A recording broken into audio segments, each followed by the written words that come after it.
Бројот на работници во индустријата во Македонија континуирано се намалува. Државниот завод за статистика денеска објави дека во јуни годинава има за 2,3% помалку работници отколку истиот месец лани.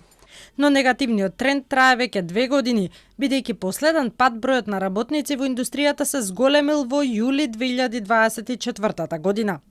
Дополнителна грижа во оваа насока представуваат и најавите за затворање на вкупно 3 погони во индустриските зони од страна на странски инвеститори, кои се соочуваат со низа кризи и турбуленции на европскиот пазар каде главно извезуваат.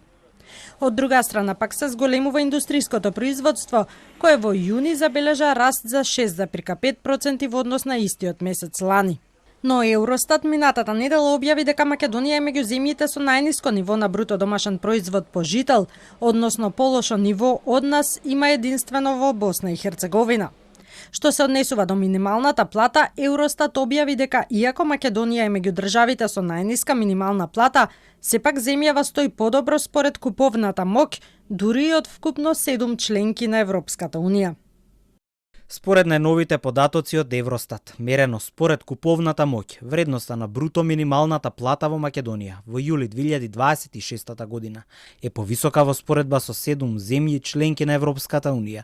Таа е повисока од сите земји од Западен Балкан и од Турција. Но граѓаните имаат поинаков впечаток од статистичките податоци. За денешно време не е толку добра состојбата.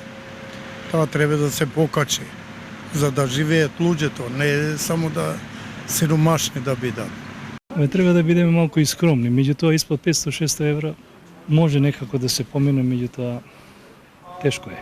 Од 1000 евра не можеш да живееш во Македонија. Нека браша и било кој друго. Они што може, тоа е мизерно, не човечко може да живееш со 30.000, не може, нема шанса. Ја тука не живеам во Германија. Значи како искрено многу скапо тука. Поскапо од Германија.